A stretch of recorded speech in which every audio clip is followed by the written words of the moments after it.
आज की इस क्लास में सभी भक्तों का स्वागत है। अभी हम कीर्तन से स्टार्ट करेंगे।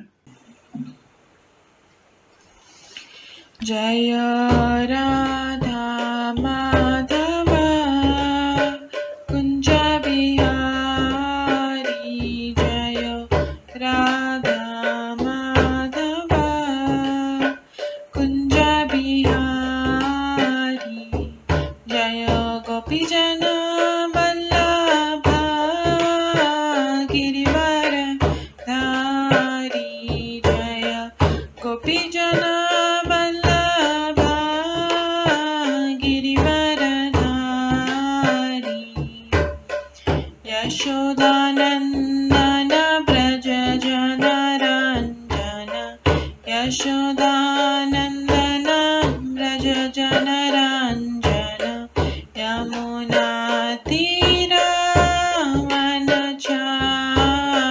यमुना तीरावनचारी,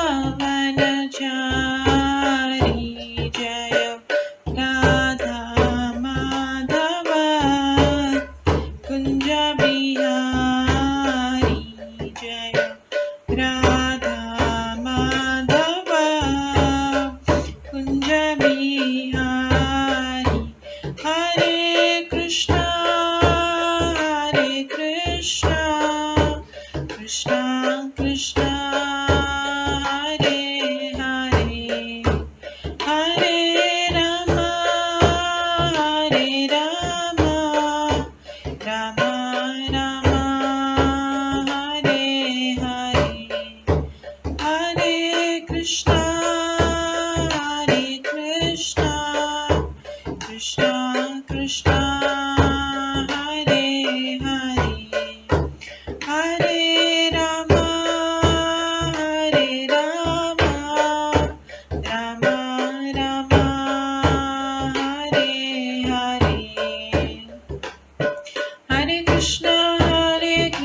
कृष्णा हरे हरे, हरे राम राम राम हरे हरे, हरे कृष्णा कृष्णा कृष्णा हरे हरे, हरे राम राम राम हरे हरे, हरे कृष्णा कृष्णा कृष्णा हरे हरे, हरे राम राम राम हरे हरे, हरे कृष्णा कृष्णा कृष्णा हरे हरे, हरे राम राम राम हरे हरे, हरे कृष्णा कृष्णा कृष्णा हरे हरे, हरे राम राम राम हरे हरे, जय राधा माधव राधे, जय राधा गोविंद राधे, जय गौरनताय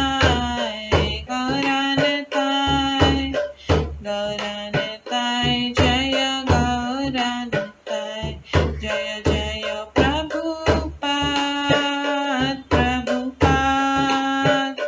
प्रभुपाद जय जय प्रभुपाद, जय जय गुरुदेव जय जय गुरुदेव, नित्य गौर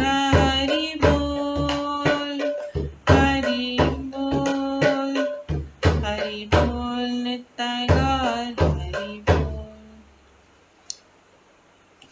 गौर प्रेमानंदे हरि हरि बोल। हरे कृष्णा। आज की इस क्लास में सभी भक्तों का स्वागत है। अभी मंगलाचरण से स्टार्ट करेंगे। ॐ अज्ञानतिमिरन्धस्य ज्ञानाञ्जनशलाकया चक्षुरुन्मिलितं येन तस्मै श्रीगुरुवे नमः। श्रीचैतन्यमनोभीष्टं स्थापितं येन भूतले स्वयं रूप कदा मह्यं ददाति स्वपदान्तिकम्। वन्देऽहं श्रीगुरो श्रीयुतपदकमलं श्रीगुरुं वैष्णवांश्च श्रीरूपं साग्रजातं सहगण रघुनाथान्वितं तं सजीवं साद्वैतं सावधूतं परिजनसहितं कृष्णचैतन्यदेवं श्रीराधाकृष्णपादान् सहगण ललिता श्रीविशाखान्वितांश्च नमो विष्णुपदाय कृष्णपृष्ठाय भूतले श्रीमते भक्तिवेदांत स्वामिन्निति नामिने। नमस्ते सरस्वती देवे गौरवाणी प्रचारिणे निर्विशेष शून्यवादी पाश्चात्य देशातारिणे वाञ्छाकल्पतरुभ्यश्च कृपा सिन्धुभ्येव च पतितानां पावनेभ्यो वैष्णवेभ्यो नमो नमः। जय श्री कृष्ण चैतन्य प्रभु नित्यानंद श्री अद्वैत गदाधर शिवासादि गौर भक्तवृंद। हरे कृष्णा कृष्णा कृष्णा हरे हरे, हरे राम राम राम हरे हरे। ओम नमो भगवते वासुदेवाय। ओम नमो भगवते वासुदेवाय। ओम नमो भगवते वासुदेवाय। नारायणं नमस्कृत्य नरं चैव नरोत्तमं देवीं सरस्वतीं व्यासं ततो जयमुदीरयेत्। नष्टप्रायेषु भद्रेषु नित्यं भागवत सेवया भगवते उत्तम श्लोके भक्तिर्भवति नैष्ठिकी। कृष्णाय वासुदेवाय देवकी नंदनाय च नन्दगोपकुमाराय गोविन्दाय नमो नमः। सर्ववेदान्तसारमे श्रीभागवतम् इष्यते तद्रसामृतात् नान्यत्र स्याद्रति क्वचित्। आराध्यो भगवान् ब्रजेश तनयस्तनुधाम वृन्दावन रम्या काचिदुपासना ब्रजवधूवर्गेण या कल्पिता। श्रीमद्भागवतं प्रमाणम् अमलं प्रेम कुमार्थमः श्रीचैतन्य महाप्रभुमतम् इदं तत्रादरो न परम्। मूकं करोति वाचालं पङ्गुलङ्घयते गिरिं यत्कृपातमहं वन्दे परमानन्दमाधवम्। हरे कृष्णा।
हरे कृष्णा। आज की इस क्लास में सभी भक्तों का स्वागत है।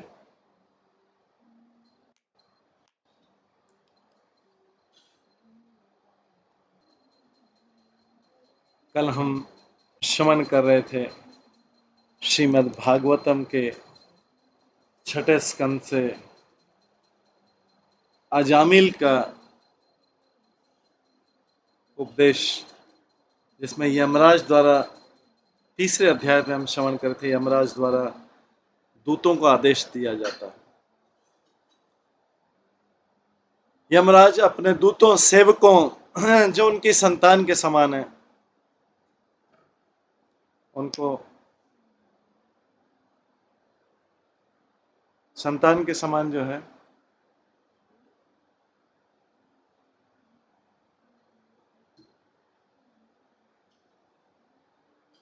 उनको आदेश देने हैं, दूतों को आदेश देने। उन्होंने बहुत महत्वपूर्ण बात की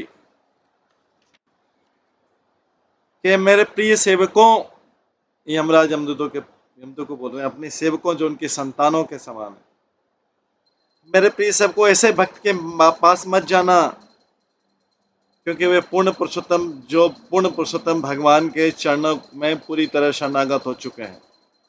वे समदर्शी होते हैं, सबको समान दृष्टि से देखते हैं, उनके लिए कोई अपना और पराया नहीं होता है। उनकी गाथाएं देवताओं तथा सिद्ध लोगों के निवासियों द्वारा गाई जाती है। ऐसे लोगों की गाथा ऊपर गाई जाती है। तुम लोग उनके निकट में बच जाना, वे पूर्ण पुरुषोत्तम भगवान की गदा द्वारा सदैव रक्षित रहते हैं, इसलिए ब्रह्मा तथा काल और मैं भी उनको दंड देने में समर्थ नहीं है। ऐसे भक्तों जो भगवान की पूर्ण शरणागत होते हैं, परमहंस सम्मानीय पुरुष होते हैं, जिन्हें भौतिक भोग में कोई रुचि नहीं, तथा जो भगवान के चरण कमलों का मधुपान करते हैं। परमहंस सम्मानीय पुरुष होते हैं, उनको सब लोग सम्मान करते हैं, जिन्हें भौतिक भोग में कोई रुचि नहीं रहती। वो इस संसार में इसलिए नहीं रह रहे कि इस संसार में हमको एंजॉयमेंट करना, तथा जो भगवान के चरण कमलों का मधुपान करते हैं। मेरे सेवकों, मेरे पास ऐसे व्यक्तियों को ही दंडित करने के लिए लाओ जो इस मधु के आस्वादन से विमुख, जिसको इस मधु में कोई रुचि नहीं आता। कौन सा मधु? जो भगवान के चरण कमलों के गुणगान से, उनके नाम से मिलता है। जो परमहंस की संगति नहीं करते हैं, तथा जो ग्रस्त जीवन इन सांसारिक इंद्रिय तृप्ति में बुरी तरह लिप्त हैं, क्योंकि ये नरक में जाने वाले रास्ते। मेरे प्यारे सेवकों, दूसरा इंपॉर्टेंट श्लोक जो बोल रहे थे कल हमने श्रवण किया था, मेरे प्यारे सेवकों, तुम केवल उन्हीं पापी पुरुषों को मेरे पास में लाना जिनकी जीवा कृष्ण के नाम तथा गुणों का कीर्तन करते मैं संकोच करती और करती नहीं, जिनके हृदय कृष्ण के चरण कमलों में स्मरण नहीं करते, जिनका सिर एक बार भी कृष्ण के समक्ष झुकता नहीं है। मेरे पास उन लोगों को भेजना जो विष्णु के प्रति उनके कर्तव्यों को पूरा नहीं करते, जो मानव जीवन का एकमात्र कर्तव्य। तो जो जैसे कल हमने श्रवण किया था आगे प्रभुपाद के सब संसार के कर्तव्य हर व्यक्ति जानता है, उसको सिखाने की जरूरत नहीं, वो इधर उधर से सीख जाता है कि संसार के प्रति क्या कर्तव्य।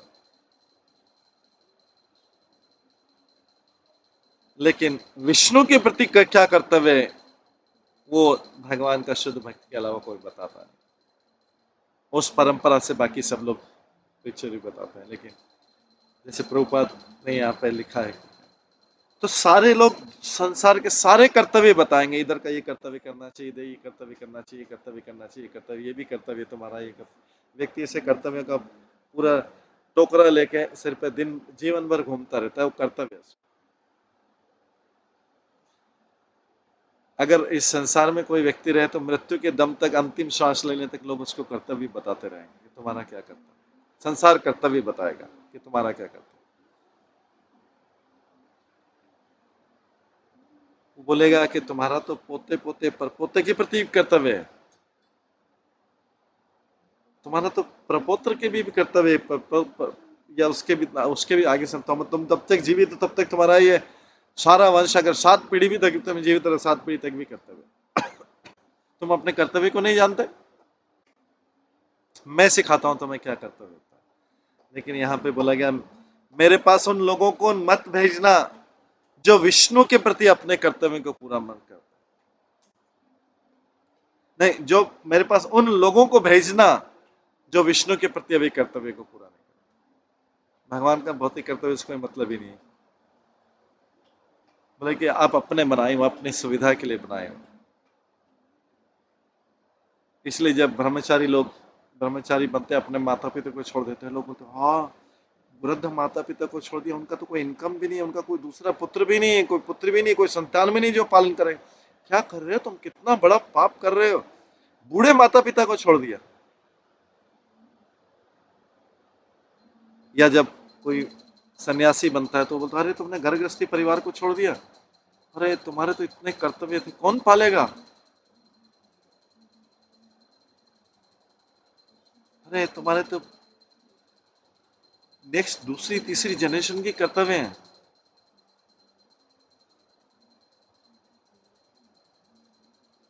ये जो है, और संसार के क्या क्या कर्तव्य, ये भी कर्तव्य तुम्हारा, ये भी कर्तव्य, वो भी कर्तव्य, ये भी कर्तव्य, वो भी कर्तव्य, वो भी कर्तव्य, ये भी तुम्हारी ड्यूटी, ये भी तुम्हारी ड्यूटी। पूरा संसार लगता है कि कितना चूस सकते हैं व्यक्ति से, जब तक श्वास ले रहा है लेकिन यहाँ पे क्या बोला गया है, मेरे पास उन लोगों को भेजना जो विष्णु के प्रति अपने कर्तव्य, यमदूत बोल रहे हैं, ये यमराज बोल रहे हैं यमदूतों को, कृष्णाय नो नमति यच्छिरेकदापि ताना ने ध्यम सम्मसतो विष्णु कृत्यान, जो विष्णु के प्रति अपने कर्तव्य को नहीं जानते हैं, जो मानव जीवन का एकमात्र कर्तव्य, मानव जीवन का एकमात्र कर्तव्य कि विष्णु के प्रति अपने कर्तव्यों को पूरा करना, ऐसे सभी मूर्खों तथा धूर्तों को मेरे पास में लाना।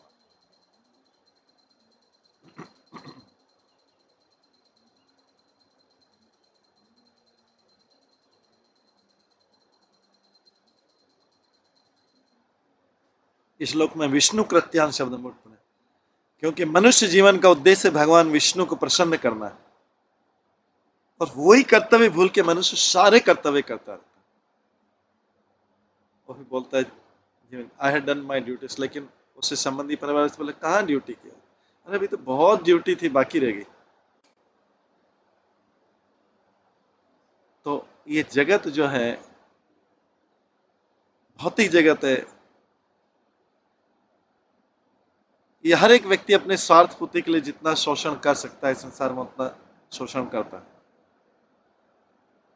जहां पे भी उसको अवसर मिले। बालक से लेकर वृद्ध तक ये संसार सभी का शोषण करता है, क्योंकि माया शोषण करती है, क्योंकि वो विष्णु के कर्तव्यों को पूरा करने में नहीं लगा है, वो संसार के कर्तव्य को, तथाकथित कर्तव्य को पूरा करने में लगा है, संसार के तथाकथित कर्तव्य। तो जब तक व्यक्ति संसार के कथाकथित कर्तव्यों को पूरा करने में लगा रहेगा, विष्णु के प्रति कर्तव्य को पूरा करता है। इस श्लोक का इसलिए बार रिपीट किया है, विष्णु कृत्यान शब्द महत्वपूर्ण है, तात्पर्य पूर्वक बात लिखी, विष्णु के कर्तव्य सबसे महत्वपूर्ण है। तो जो लोग मेरे पास उन लोगों को भेजना जो विष्णु के प्रति अपने उन कर्तव्यों को पूरा नहीं करते हैं, जो मानव जीवन का एकमात्र कर्तव्य, यहाँ पे डिक्लेयर कर दिया मानव जीवन का एकमात्र कर्तव्य विष्णु के प्रति कर्तव्य, ऐसे सभी मूर्खों और धूर्तों को मेरे पास भेजना। यमराज जो महाजन है वो क्या है। तो श्लोक में विष्णु कृत्यान शब्द अत्यंत महत्वपूर्ण है, क्योंकि मनुष्य जीवन का उद्देश्य भगवान विष्णु को प्रसन्न। कई संसार में देखा जाता है कि अगर कोई व्यक्ति भक्ति कर रहा हो तो सफिशिएंट है, उसके बाद बहुत टाइम है। कोई अगर भक्ति करे तो बोले भक्ति को लोग काम में काउंट नहीं करते, नेवर। वो तो फिजिकल वर्क या कोई ऐसा दिखने वाला वर्क होना चाहिए, भौतिक वर्क होना चाहिए, जिसमें कुछ धन आता, फ्लो होता है, वो दिखना चाहिए, तब जाके लगता है। अदरवाइज कोई व्यक्ति जैसे चैंटिंग कर रहा हो या अपना कोई भक्ति कार्य कर रहा है, उसको लोग काम में नहीं काउंट करते, उसको नहीं नहीं वो काम नहीं, काम तो बहुत, जो हम बता रहे हैं वो काम बहुत इंपॉर्टेंट। उसके बिना व्यक्ति को खाना नहीं मिलेगा, कपड़ा नहीं मिलेगा, ये नहीं मिलेगा, वो नहीं मिलेगा। वास्तव में प्रोवाइड करने वाले सारे, जिसके पास नहीं है उसको भी वो प्रोवाइड करते हैं, जिसके पास है उसको भी वही प्रोवाइड। व्यक्ति को अगर डॉक्टर प्रेस्क्राइब कर दे तो वो खाने होते हुए भी खा नहीं सकता। व्यक्ति आधुनिक युग में भोजन होते हुए भी, भोजन सारा होते हुए भी वो भोजन को खा नहीं सकता, ये डॉक्टर ने बोल दिया कि नहीं।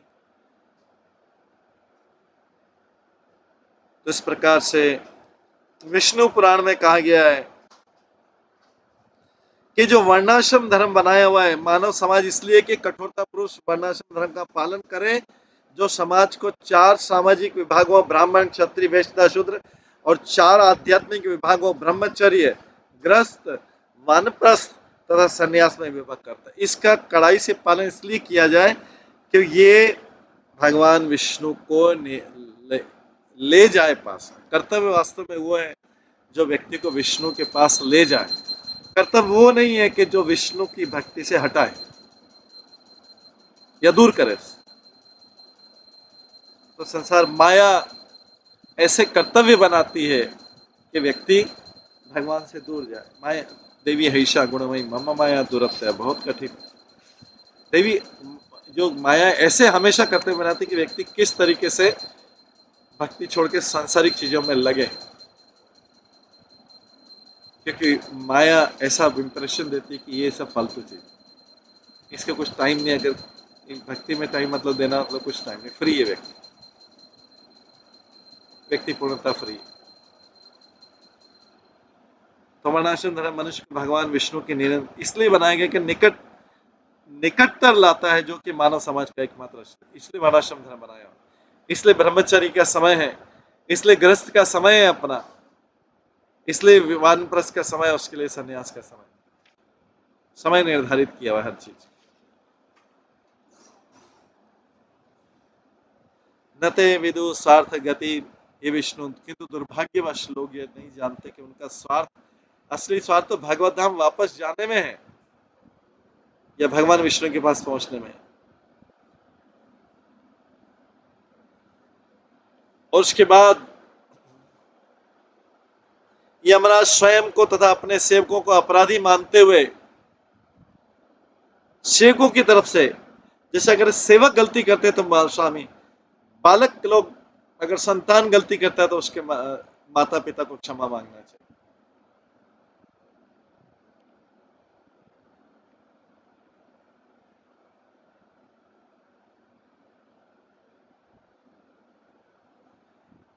जैसे हम अपने पुत्र को या पुत्री कहीं पे हॉस्टल में या कहीं पे दूर बोर्डिंग के लिए भेजें करें, वहां जाके वो भयंकर उत्पात करे, वहां जाके वो भयंकर उत्पात करे, तो लेटर किसको जाता है? माता पिता को जाता है, कॉलेज स्कूल से या कहीं से भी, आप आइए और इसको करेक्टिव एक्शन लीजिए। तो माता पिता जाके उसकी जगह उसकी तरफ से पुत्र या पुत्री की तरफ से क्षमा मांगते हैं कि हमारी संतान ने बहुत उपद्रव किए आपने, हम उसके लिए क्षमा प्रार्थी। तो क्षमा इसलिए कि व्यक्ति नरक में नहीं जाए आगे।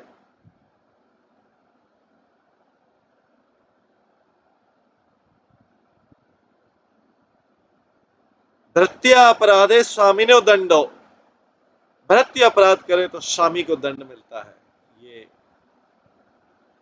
शास्त्रों का नियम है।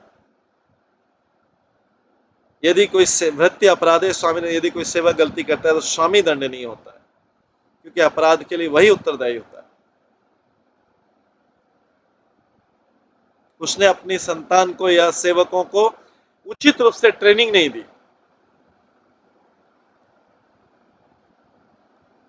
जो उसका कर्तव्य था उसने नहीं किया।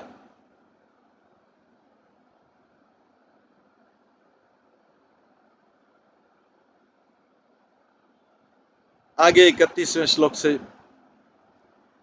प्रारंभ करते हैं। तस्मात् संकीर्तनम विष्णु जगत मंगलम साम, तस्मात् संकीर्तनो विष्णु जगत मंगलम अहम साम, महतामपि कौरव्य विद्धि एकांतिक निष्कृतम।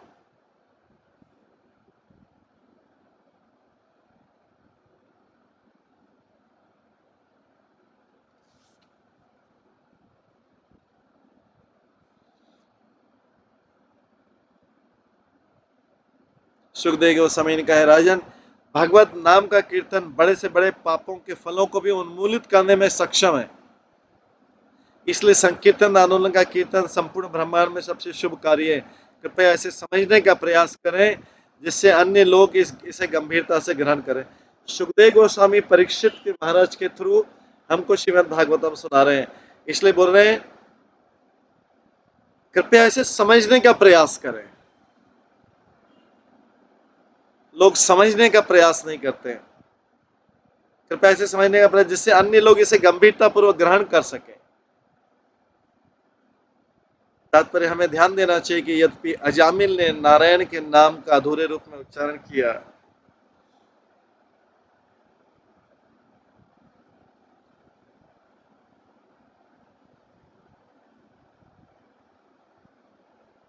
कृपया इसे समझने का प्रयास करें जिससे अन्य लोग इसे गंभीरता पूर्वक ग्रहण कर सकें। तात्पर्य हमें ध्यान देना चाहिए कि यद्यपि अजामिल ने नारायण के नाम का अधूरे रूप में उच्चारण किया था, यद्यपि अजामिल ने नारायण के नाम का अधूरे रूप में उच्चारण किया था, किंतु तो सारे पाप फलों से उसका उद्धार हो गया। पवित्र नाम का कीर्तन इतना मंगलप्रद है कि वह हरेक को पाप कर्मों के फल से मुक्त कर सकता है। किंतु इससे निष्कर्ष नहीं निकालना चाहिए कि कोई व्यक्ति पाप के फलों का निराकरण करने से के लिए हरे कृष्ण कीर्तन करके पाप करता रहता है। प्रत्युत उसे समस्त पापों से रहित होने के लिए सावधान रहना चाहिए और हरे कृष्ण मंत्र के कीर्तन द्वारा पाप कर्मों का निवारण हो जाएगा, ये कभी नहीं सोचना चाहिए, क्योंकि वो दूसरा अपराध है। अगर कोई सोचते कि नाम के बल पे पाप कर ले वो, तो ये दूसरा अपराध हो जाएगा। पहले तो अपराध कर ही रहा है।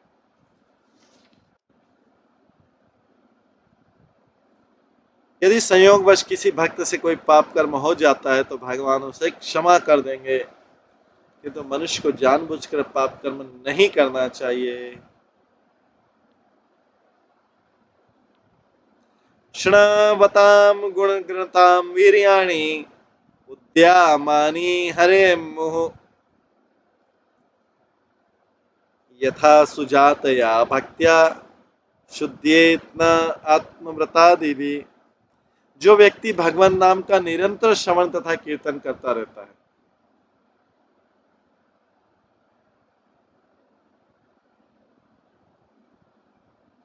जो व्यक्ति भगवान नाम का निरंतर श्रवण तथा कीर्तन करता रहता है और भगवान के कार्यों का श्रवण तथा कीर्तन करता रहता है, वो बहुत ही आसानी से शुद्ध भक्ति पद को प्राप्त कर सकता है। जो उसके हृदय के मेल को शुद्ध करने वाले हैं, केवल व्रत रखने तथा वैदिक कर्म कांड करने से ऐसी शुद्धि प्राप्त नहीं की जा सकती।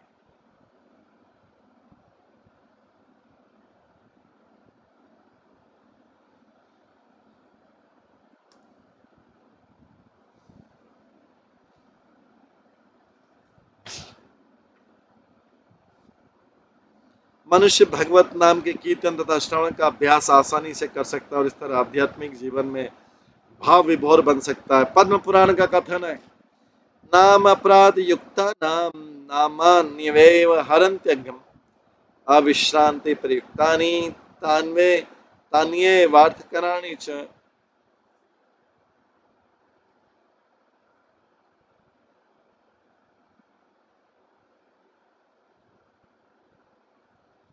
यदि कोई व्यक्ति हरे कृष्ण महामंत्र का कीर्तन अपराध सहित भी करता है तो वह अविचल भाव से निरंतर कीर्तन करते हुए अपराधों से बच जाता है,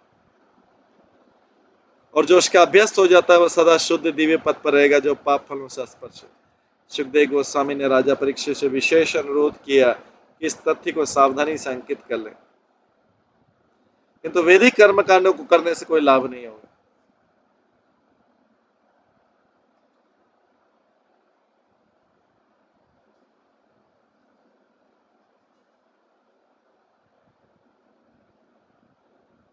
ऐसा कार्य करने से मनुष्य उच्चतर लोकों को जा सकता है, किंतु जैसा कि भगवत गीता में कहा गया है, क्षणे पुण्य मृत्यु लोकम विशंति, जब स्वर्ग लोक में मनुष्य के भोग की अवधि समाप्त हो जाती है क्योंकि उसके पुण्य कर्म सीमित होते हैं तो उसे पृथ्वी पर लौटना होता है।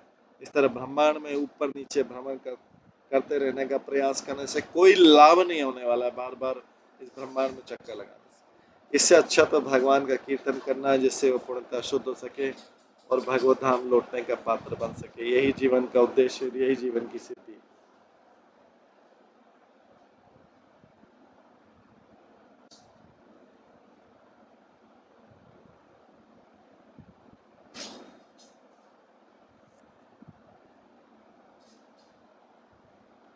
कृष्णाङ्घ्रिपद्य मधुलिट्न विस्पुना विसृष्ट माया गुणेषु रमते ब्रजिन्नवहेषु अन्या तु कामत् आत्मरजः प्रमाष्टम् इहेत कर्म यतः एव रजः पुनस्य।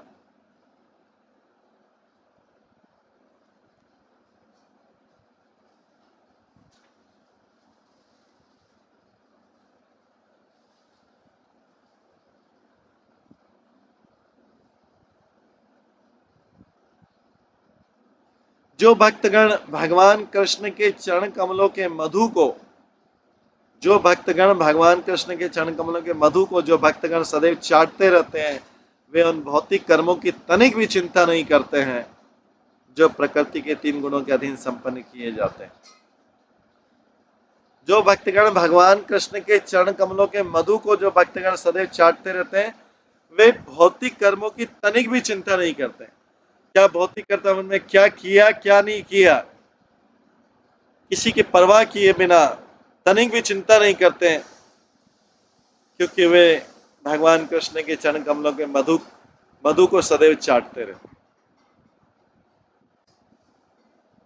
वे उन भौतिक कर्मों की तनिक भी चिंता नहीं करते जो प्रकृति के तीन गुणों के अधीन संपन्न किए जाते हैं और जो केवल दुखदाई होते हैं। भौतिक कर्म केवल दुखदाई होते हैं। तो जो भगवान के चरण कमलों की मदद चाहते हैं, वो परवाह नहीं करते, ऐसे चिंता नहीं करते भौतिक कर्मों की, करें नहीं करें, वो केवल भगवान के चरण कमलों का मधु चाटते रहते, मतलब उन्हीं का गुणगान करते रहते हैं, उन्हीं की महिमा गाते रहते हैं, उन्हीं का नाम लेते रहते हैं। वे भौतिक कर्मों की तनिक भी चिंता नहीं करते। वैसे भौतिक कर्म जो प्रकृति के तीन गुणों के अधीन किए जा रहे हैं, सारे हमारे कर्म भौतिक के तीन गुणों के अधीन है और वो ये सारे कर्म का फल दुखदाई रहता है। दरअसल भौतिक कर्मों में वापस आने के लिए भक्तगण भौतिक कर्मों में वापस आने के लिए भक्तगण कभी भी कृष्ण के चरण कमलों को नहीं छोड़ते कि मैं थोड़ा अभी कृष्ण के चरण कमलों में ज्यादा आ गया हूं तो थोड़ा सा पीछे जाके फिर से भौतिक कर्म करने लग जाऊं। दरअसल भौतिक कर्मों में वापस आने के लिए भक्तगण कभी भी कृष्ण के चरण कमलों को नहीं छोड़ते। फिर से भौतिक कर्म, ये तो हो गया जैसे थूक के चाटना, पहले थूक दिया फिर चाटा। भौतिक कर्म में वापस आना कृष्ण के चरण कमलों को छोड़कर भक्त लोग कभी नहीं करते।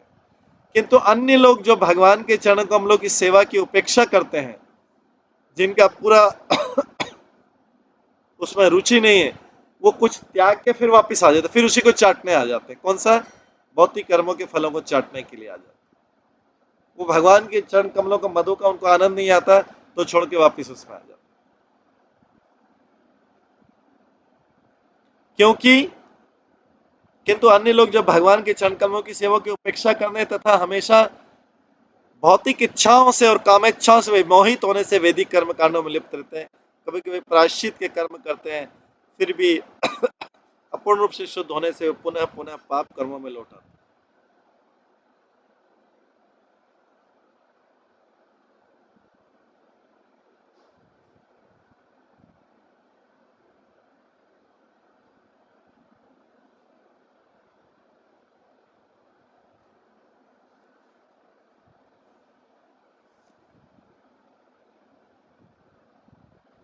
तात्पर्य भक्त का कर्तव्य है कि हरे कृष्ण मंत्र का कीर्तन करे। वो कभी अपराध सहित और कभी अपराध रहित होकर कीर्तन कर सकता है, किंतु यदि वो इस विधि को गंभीरता के साथ अपनाता है तो उसे वह सिद्धि प्राप्त होगी जो प्रायश्चित के वैदिक कर्म कांडों द्वारा प्राप्त नहीं की जा सकती।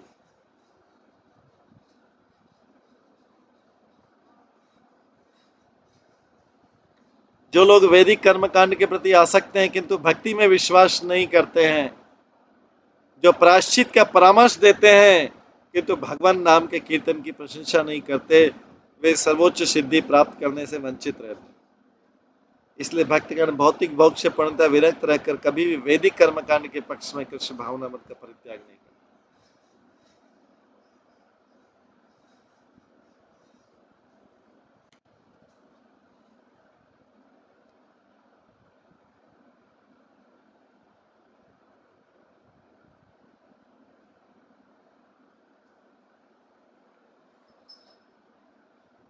इसलिए भक्तगण भौतिक भोग से पूर्णतः विरक्त रहकर कभी भी वैदिक कर्मकांड के पक्ष में कृष्ण भावना का परित्याग नहीं करते। जो लोग अपनी भौतिक वासनाओं के कारण वैदिक कर्मकांड के प्रति आसक्त रहते हैं, उन्हें बारंबार भौतिक जगत के कष्ट उठाने पड़ते हैं। महाराजा परीक्षित ने उनके कर्मों की तुलना कुंजर शौच अर्थात हाथी के स्नान से की।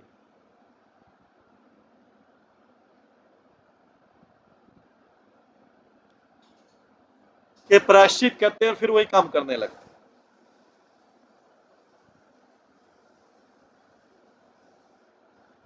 फिर वही भौतिक काम करने लगते हैं। इत्थं सभार्थ गदितं भगवत हित्वम् इत्थं सभार्थ गदितं भगवत महितं संस्मृत्य विस्मित ध्येयं किंकरास्ते नैव चित्ताश्रय जनं प्रतिशंकमान दृष्टं च बिभ्यति प्रभति ततः प्रभति स्मराजन। अपने स्वामी के मुख से भगवान की अद्वितीय महिमा तथा उनके नाम यश तथा गुणों के विषय में सुनकर यमदूत तो आश्चर्यचकित रह गए। अरे ये तो हमें सारा पता ही नहीं था, हम तो खाली रूटीन से अपना काम कर रहे थे, जो यमराज बोलते वो आत्मा को ले हम आत्मा ले आते, इतना सारा पीछे इन्वॉल्व है सारी चीजें, हमें पता ही नहीं था। यमदूत तो सुन के आश्चर्यचकित रह गए यमराज के मुंह से कि इतना बड़ा साइंस है ये तो पीछे। इसलिए ज्ञान की जरूरत है। तब से जैसे वे किसी भक्त को देखते हैं वे उससे डरते हैं और उसकी तरफ फिर देखने का भी साहस नहीं करते हैं यमदूत। इस घटना के बाद से यमदूतों ने भक्तों के पास जाने की विपत्तिजनक आदत ही छोड़ दी। यमदूतों के लिए भक्त जो है विपत्तिजनक होता है।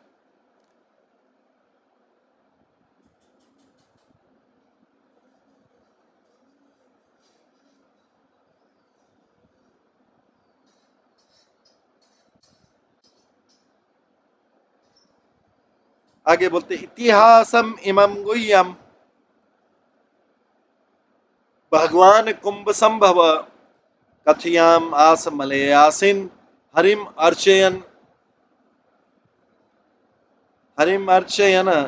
जब कुंभ के पुत्र अगस्त मुनि मलय पर्वत पर निवास कर रहे थे और पूर्ण पुरुषोत्तम भगवान की पूजा कर रहे थे तो मैं उनके पास गया और उन्होंने मुझे ये इतिहास बतलाया।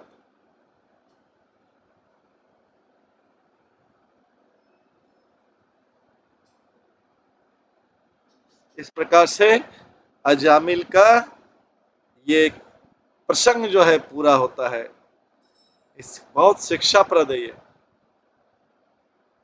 और क्या करना चाहिए क्या नहीं करना चाहिए।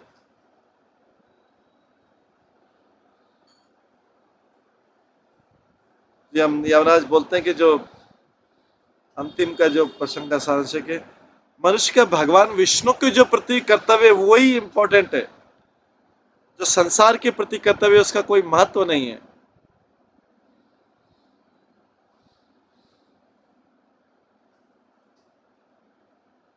इसीलिए जब ब्रह्मचारी या सन्यासी संसार को त्यागते हैं उनका कोई उस जब ब्रह्मचारी या सन्यासी संसार को त्यागते हैं तो उनका संसार के कोई कर्तव्य नहीं रह जाता। लोग बोलते रहेंगे संसार बोलता, लेकिन उनका भगवान के प्रति कर्तव्य, जिसने भगवान के प्रति कर्तव्य को पूरी तरह से अपना लिया उसके लिए और कोई कर्तव्य शेष नहीं रह जाता, पूर्ण शरणागति।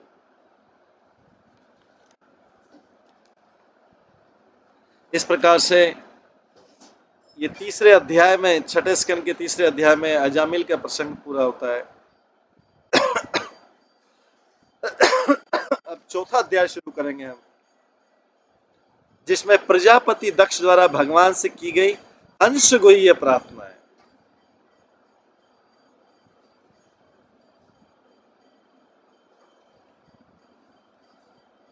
तो राजा परीक्षित जो है सुखदेव गोस्वामी से वार्तालाप करते हैं। राजो वाचा, राजा बोलते हैं, वर प्राप्त राजा ने पूछा सुखदेव गोस्वामी से बात। श्री राजो वाचा देवासुरा नृणाम सर्ग नागानाम्रपक्षिणां सामासिक त्वया प्रोक्त यस्तु स्वयंभुवन्तरे तस्यैव व्यासमिच्छामि ज्ञातुं ते भगवन्नथ अनुसर्गं यया शक्त्या ससर्ज भगवान् परः।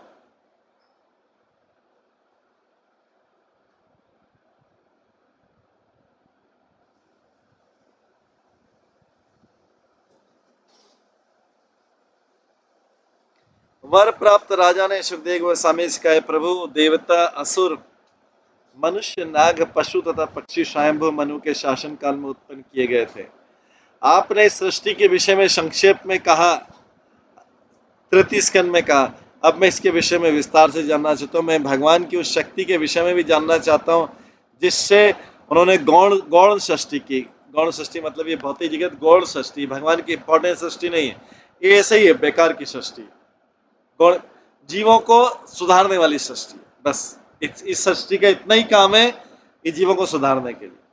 अदरवाइज सृष्टि का कोई महत्व नहीं है। इसलिए तो प्रलय के साथ ही पूरी सृष्टि खत्म हो जाती है। केवल दंड देने के लिए, सुधारने के लिए बनाई है सृष्टि संसार। अदरवाइज भगवान के लिए कोई संसार, भगवान का जो 3/4 संसार है वो तो आध्यात्मिक है। उसमें से जो निकले हुए लोग हैं जिनको भगवान में कोई रुचि था, उनके लिए 1/4 है, ये अलग कॉर्नर बना दिया। भगवान के लिए सृष्टि के कोई महत्व नहीं है। बस जो इसमें से सुधर जाते हैं, भगवान आते हैं और जो जो सुधरने वाले हैं उनको उपदेश देके चले जाते हैं।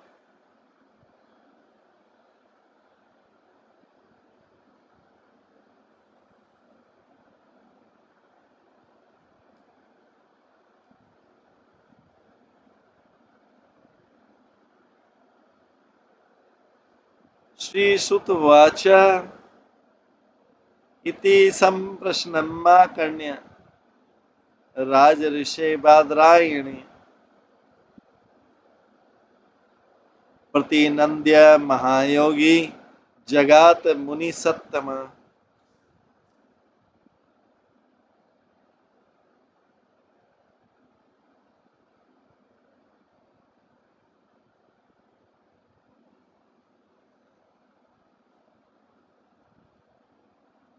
सूत गोस्वामी ने कहा है, नैमिषारण्य में एकत्र महामुनियों, जब महान योगी सुखदेव गोस्वामी ने राजा परीक्षित की जिज्ञासा सुनी तो उन्होंने उसकी प्रशंसा की और इस प्रकार उत्तर दिया।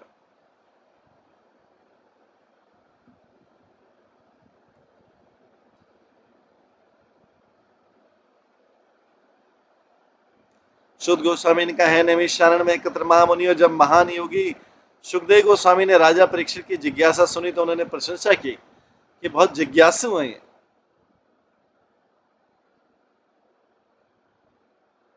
और इस प्रकार उत्तर दिया।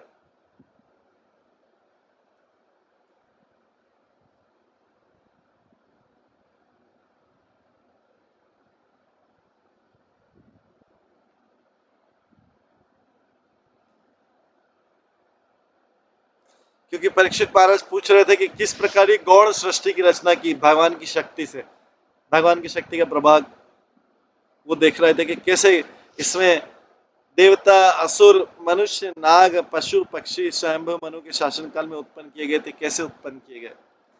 आप इस सृष्टि के विषय में संक्षेप में पहले कहा था, अब मैं विस्तार से जानना चाहता हूँ। मैं भगवान की इस शक्ति के विषय में भी जानना चाहता हूँ जिससे उन्होंने गौण सृष्टि की।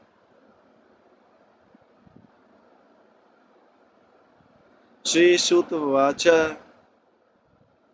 इति संप्रश्नमाकर्ण्य राजऋषे बादरायणी प्रतिनद्ये महायोगी जगात मुनि सत्तम।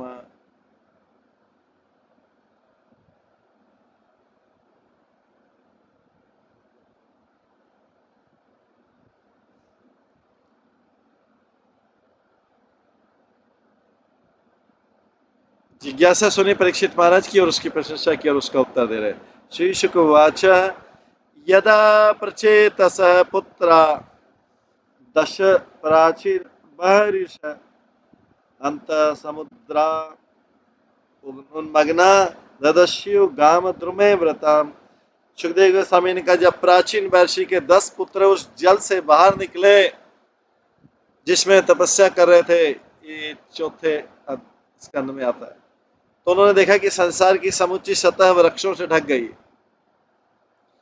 तो तब तात्पर्य जब राजा प्राचीन परिषद वैदिक अनुष्ठान कर रहे थे तो उसमें पशुओं की हत्या की संस्तुति की गई।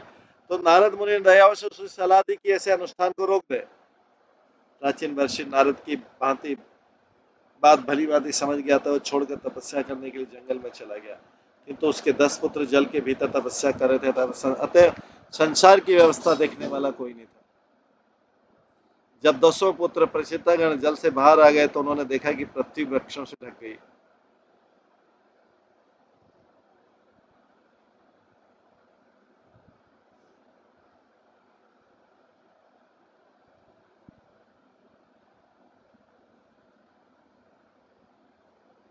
जब सरकार कृषि की उपेक्षा करती है जो अन्न उत्पादन के लिए आवश्यक है, वो भूमि के व्यर्थ के वृक्षों से ढकी जाती है। निसंदेह अनेक वृक्ष उपयोगी होते हैं क्योंकि फल फूल उत्पन्न करते हैं, किंतु दूसरे अनेक वृक्ष अनावश्यक होते हैं। उनका उपयोग ईंधन के लिए किया जा सकता है और भूमि को साफ करके उसमें खेती की जा सकती है।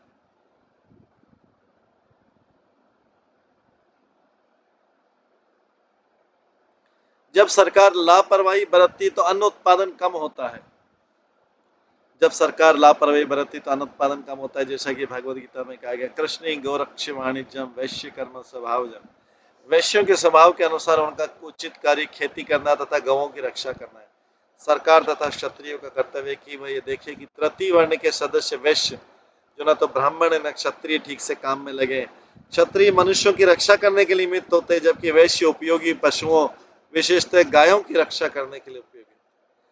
क्षत्रिय जो है मनुष्यों की रक्षा करने के लिए निमित्त होते हैं, जबकि वैश्य जो होते हैं उपयोगी पशु जैसे विशेषतः गायों की रक्षा करने के लिए निमित्त होते हैं।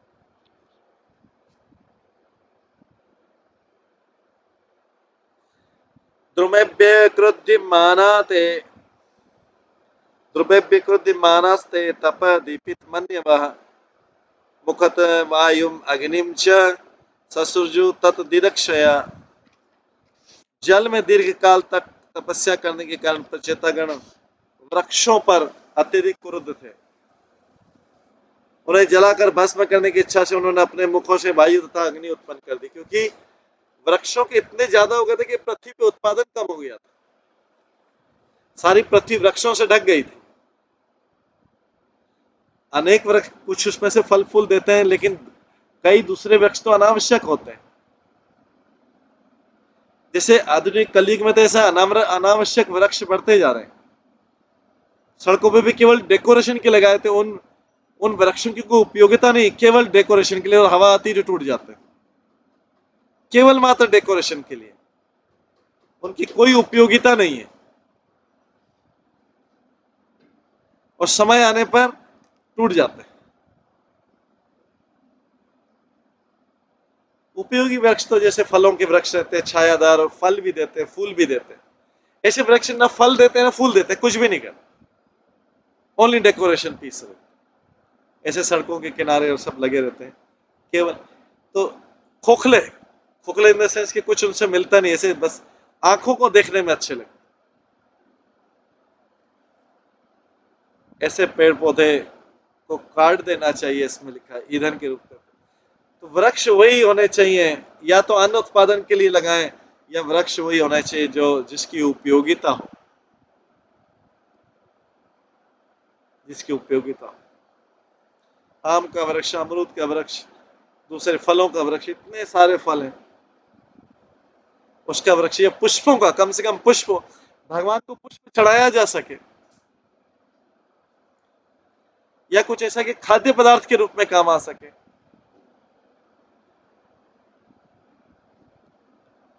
लेकिन ऐसे वृक्ष, ऐसे प्लांट्स का क्या उपयोग जो केवल आंखों के डेकोरेशन के लिए, न समाज के काम आ सकते न भगवान के काम आ सकते। ऐसे वृक्ष क्या भगवान के काम आएंगे क्या? अगर कोई ऐसे वृक्ष लगा जिसमें पुष्प हो तो एटलीस्ट भगवान को रोज चढ़ा सके, सेवा में काम आएंगे।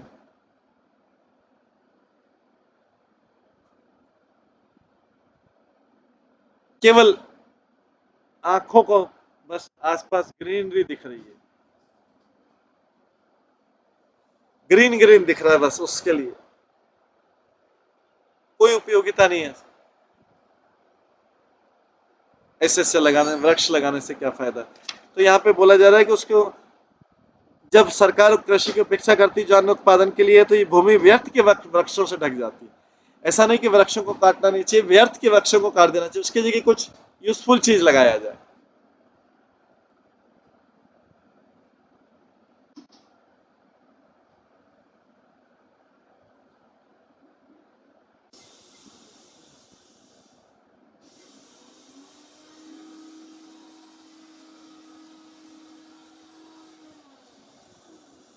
तो जब सरकार लापरवाही बरतती तो अन्न उत्पादन कम होता है, जैसा कि भगवत गीता में कहा, कृषि गोरक्ष वाणिज्यम वैश्य कर्म स्वभाव। तो यूजफुल चीजें लगाना चाहिए।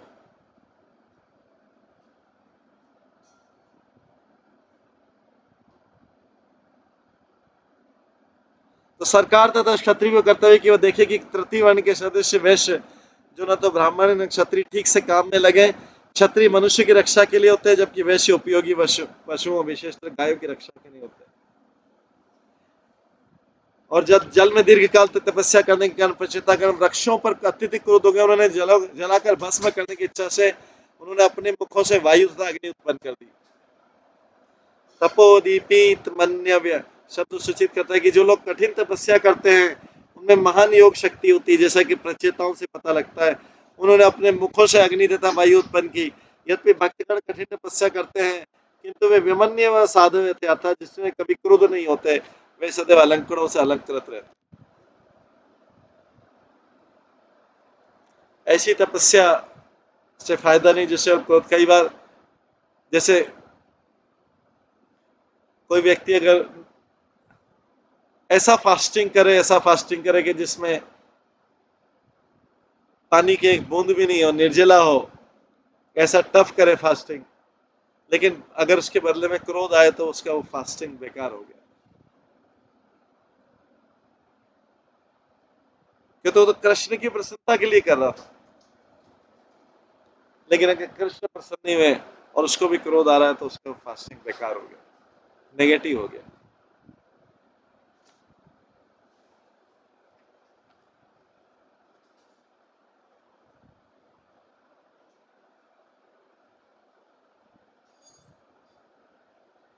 तपोदीपित मान्य शब्द, जो लोग ऐसी कठिन तपस्या करते हैं उनमें महान योग शक्ति होती है, जैसा कि प्रचेताओं से पता लगता है। किंतु वे अगर क्रुद्ध हो जाते हैं तो फिर ऐसा तपस्या व्यर्थ हो जाती है।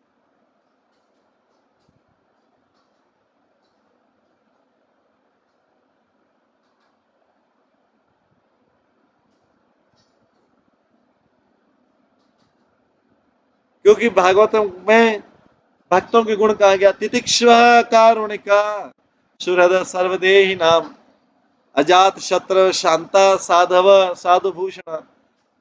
अतः साधु जो है, तितिक्ष्व मतलब सहनशील होता है। सहनशीलता साधु का सबसे बड़ा गुण है, भक्त का सबसे बड़ा गुण है। कारुणिका, वस्तुतः वो दूसरों पर भी करुणा करता है, उनका शोषण नहीं करता है, उन पर करुणा करता है, उनके ऊपर भगवान की कृपा या दया करता है। सुहृद वो सबका वेलविशर होता है।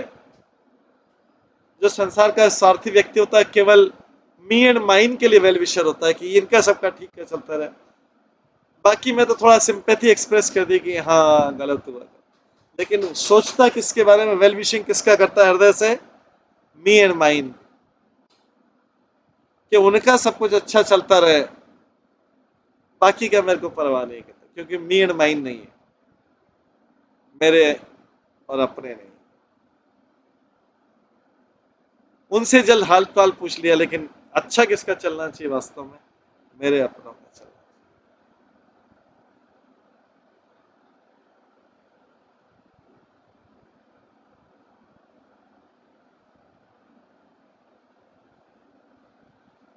तितिक्षा कारुण का सुर मतलब सबका सर्वदेही नाम, सबकी चिंता करता है, सब देदार। अजात शत्रु, उसका कोई शत्रु आज तक उत्पन्न नहीं हुआ ऐसा।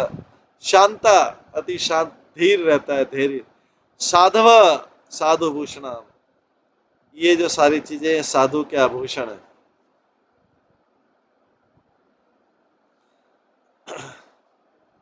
यदि तपस्या करता है और वैष्णव नहीं बनता है तो उसमें सद्गुण उत्पन्न नहीं होंगे। उदाहरण, हिरण्यकशिपु और रावण ने भी महान तपस्या की थी, केवल जल से नहीं, उन्होंने तो श्वास भी रोक ली थी, किंतु उन्होंने अपनी आसुरी प्रवृत्तियों का प्रदर्शन करने के लिए ऐसा किया था। वैष्णवों को भगवान की महिमा का प्रचार करते समय अनेक विरोधियों का सामना करना पड़ता है, किंतु श्री चैतन्य महाप्रभु की संस्तुति है कि वे प्रचार में करते हुए क्रुद्ध न हो। चैतन्य महाप्रभु सूर्य तृणादपि सुनिचैन तरुरपि सहिष्णुः, तृण से भी अधिक हम्बल, नम्र, और तरोरपि, वृक्ष से भी अधिक सहनशील। अमानी ना मान देने कीर्तन ही सधारी, तब जाके उसको हरि का कीर्तन कर पाएगा, नहीं तो खाली बस उच्चारण कर रहा था, हरि का कीर्तन नहीं कर रहा, उच्चारण कर रहा है। मनुष्य को चाहिए कि मन की विनीत अवस्था में अपने को मार्ग में उगे हुए तिनके से भी निम्न समझे और भगवान का कीर्तन करे। उसे वृक्ष से भी अधिक सहनशील, मिथ्या प्रतिष्ठा के भाव से रहित तथा अन्यों को अनादर देने के लिए सदैव तैयार रहना चाहिए।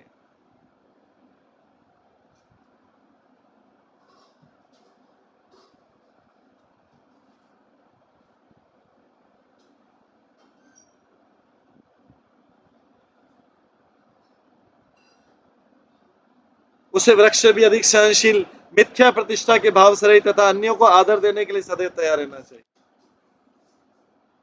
ऐसी मनोदशा में मनुष्य भगवान नाम का कीर्तन कर सकता है। जो लोग भगवान की महिमा के प्रचार कार्य में लगे हुए हैं, उन्हें तृण से भी अधिक नम्र और वृक्ष से भी अधिक सहिष्णु होना चाहिए, तब वे बिना कठिनाई के भगवान की महिमा का प्रचार कर सकते हैं।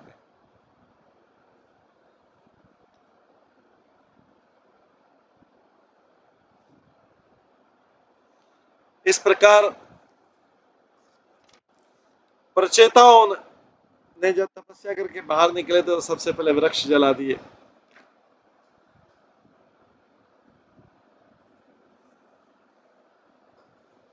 तो प्रचेताओं का क्रोध जो है वो चंद्रमा, सूर्य, चंद्रमा के देवता सोम करेंगे। अभी इस प्रसंग परिवर्तित हो रहा है। इस प्रसंग को हम यहीं पे विराम देते हैं और इसके आगे का प्रसंग जो है हम कल की क्लास में श्रवण करेंगे। आज की क्लास को यहीं पे विराम देते हैं। सभी भक्तों का बहुत बहुत धन्यवाद। सभी भक्तों के लिए एक बार हरे कृष्ण महामंत्र का जप करते हैं।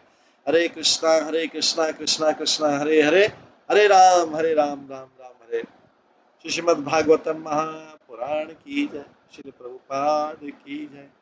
सभी भक्त गणों की जय। हरे कृष्ण।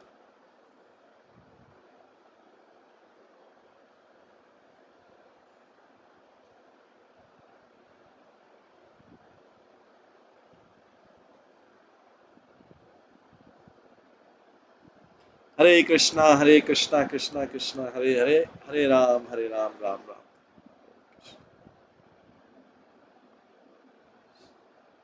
श्री अजामिल कथा की जय। श्रील प्रभुपाद की जय। श्रीमद् भागवतम पुराण की जय।